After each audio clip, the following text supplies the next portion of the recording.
दोस्तों नमस्कार। आज के एक्सेल के सीरीज में एक सिसोदिया साहब हैं, उनके प्रॉब्लम को सॉल्व करने की कोशिश करूंगा। उनकी प्रॉब्लम ये थी कि अगर इस जगह पर थ्योरी और प्रैक्टिकल में किसी में ए लिखा हो, जैसे मैं यहाँ पे लिखता हूँ ए, तो यहाँ पर एबीएस आ जाए, और अगर मैं फेल कर दूं एक में तो फेल आ जाए। इस तरीके से उनका जो प्रॉब्लम था वो आज मैं सॉल्व करने की कोशिश करूंगा।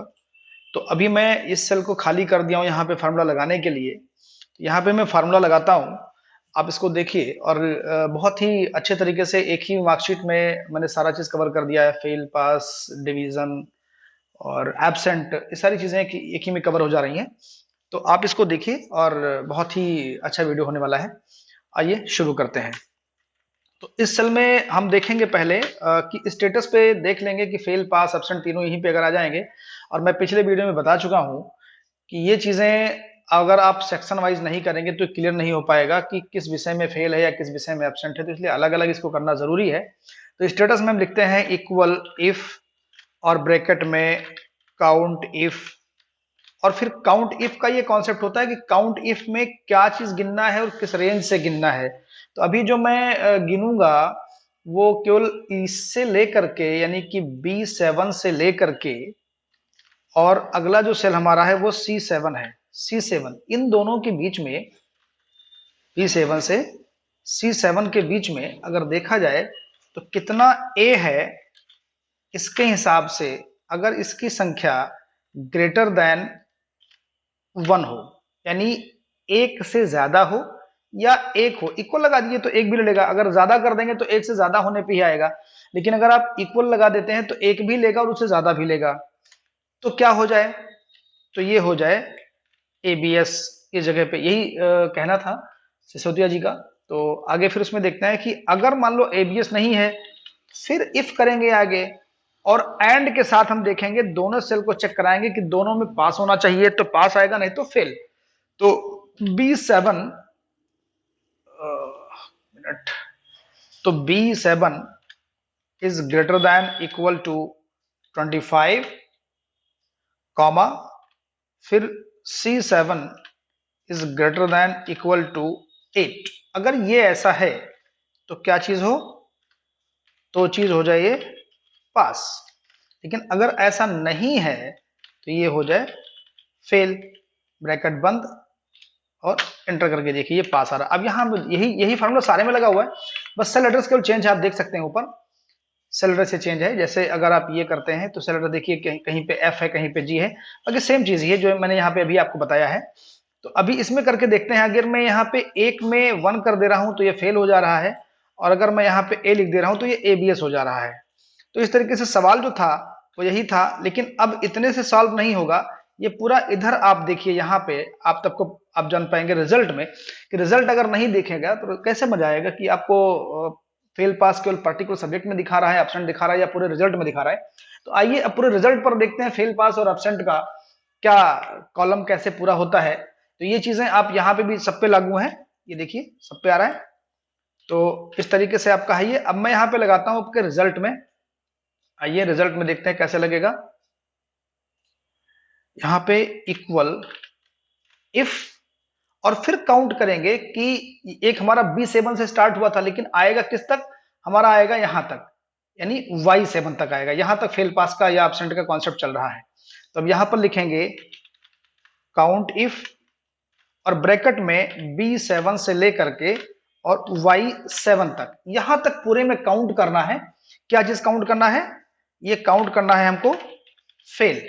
अगर इतने से इतने में फेल की संख्या 1 है तो क्या दे दे, कंपार्ट दे दे, कंपार्टमेंट, कंपार्टमेंट आ गया।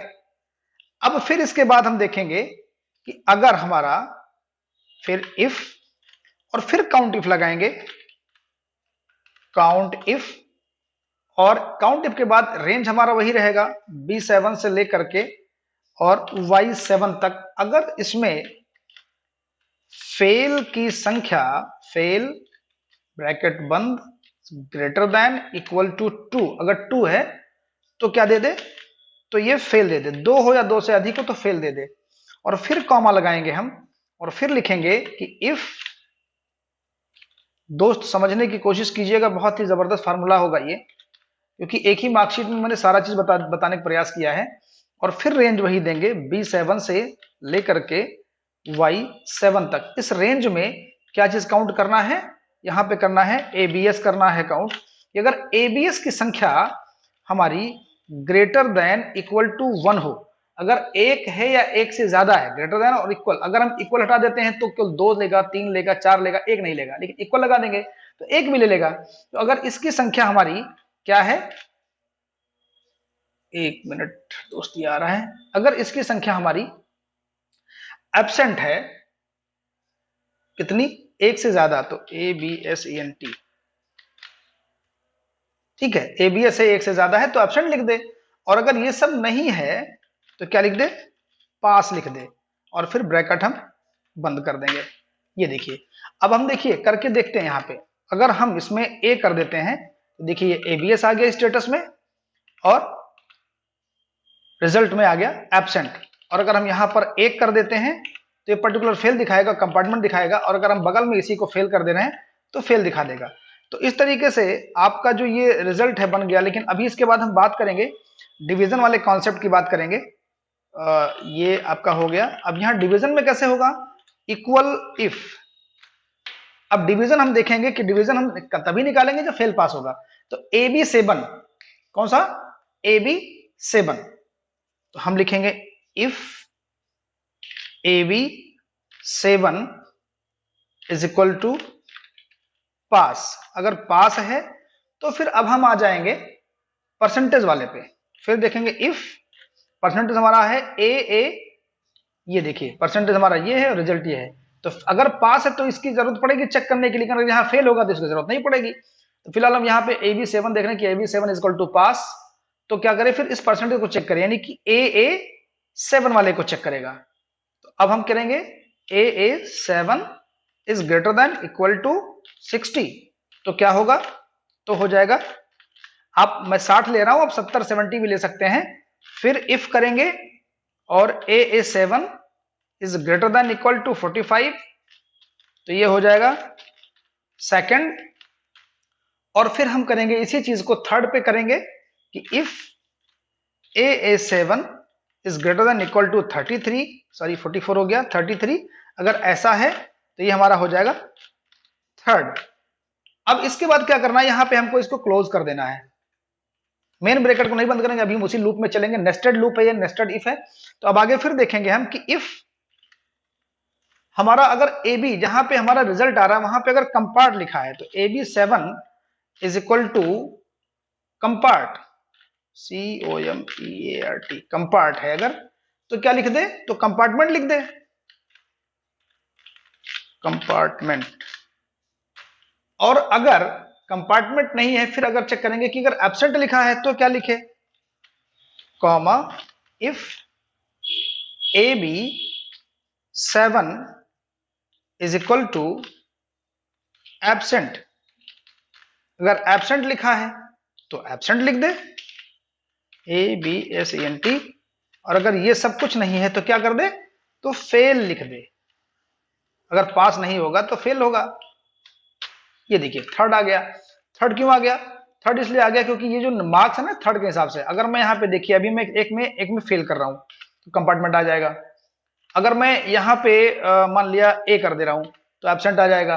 अगर मैं यहाँ पे एक फेल कर रहा हूं और यहाँ पे भी फेल कर रहा हूं तो फेल आ जाएगा दोनों में। तो दोस्तों इस तरीके से आपने देखा कि ये प्रॉब्लम आपका सॉल्व हो चुका है।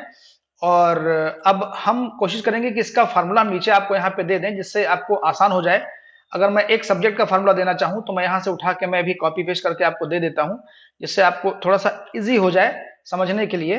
मैं यहाँ पे लिख देता हूं सब्जेक्ट वाइज, अगर देखेंगे तो ये फार्मूला होगा। और अगर हम देखेंगे रिजल्ट, अगर रिजल्ट देखते हैं तो रिजल्ट के लिए जो हमारा फार्मूला होगा वो मैं यहां से कॉपी कर दे रहा हूं आपके समझने के लिए, जिससे आपको थोड़ा सा इजी हो जाए और आपको ज्यादा लिखने में दिक्कत ना आए। आप पॉज करके लिख लें। तो यहाँ पे मैं कर दे रहा हूं फिलहाल, यहाँ पर ये आपका हो गया रिजल्ट का। और फिर नीचे मैं लिख दे रहा हूं डिवीजन का, डिवीजन का भी मैं यहां लिख दे रहा हूं। कोशिश करूंगा कि आपको बहुत ही आसानी से सबको समझ में आ जाए। ये मैं यहां से कॉपी कर लिया और यहां लाके मैं इसको टेक्स्ट फॉर्मेट में पेस्ट कर दे रहा हूं, जिससे आपको आसानी हो जाए। और ये थोड़ा सा मैं कोशिश करूंगा कि इधर से मैं करके काफी दूर है ये, मैं इधर कर दूं जिससे आपको आसानी हो जाए। यहां पर कर दूं, इसको मैं एक बॉक्स में कर दे रहा हूं जिससे आपको बहुत ही आसानी से सबको समझ में आ जाए।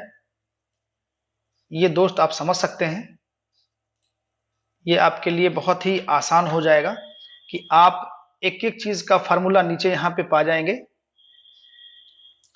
और ये आपका सारा कुछ चेक करके आप देख सकते हैं कि एब्सेंट वाला किस तरीके से करता है और फेल वाला किस तरीके से करता है। जैसा कि मुझे लगता है आपका प्रॉब्लम सॉल्व हो चुका होगा। आपकी समस्या भी यही थी कि अगर ए दिखाता है तो एब्सेंट हो जाए। बिल्कुल आपका रिजल्ट आ रहा है। दोस्त मिलते हैं आपको हम अगले वीडियो में, तब तक के लिए आप इस वीडियो का आनंद कीजिए, आनंद लीजिए। और अगर ये चीज आपको अच्छा लग रहा है, समझ में आ रहा है, तो प्लीज हमारे चैनल को आप सपोर्ट कीजिए, जिससे हम आपके और भी समस्याओं का निराकरण करने का कोशिश करें और हमें हौसला मिले। चैनल को सब्सक्राइब कीजिए, वीडियो को शेयर कीजिए, लाइक कीजिएगा। मिलते हैं आपको नेक्स्ट वीडियो में, तब तक के लिए थैंक यू, गुड बाय।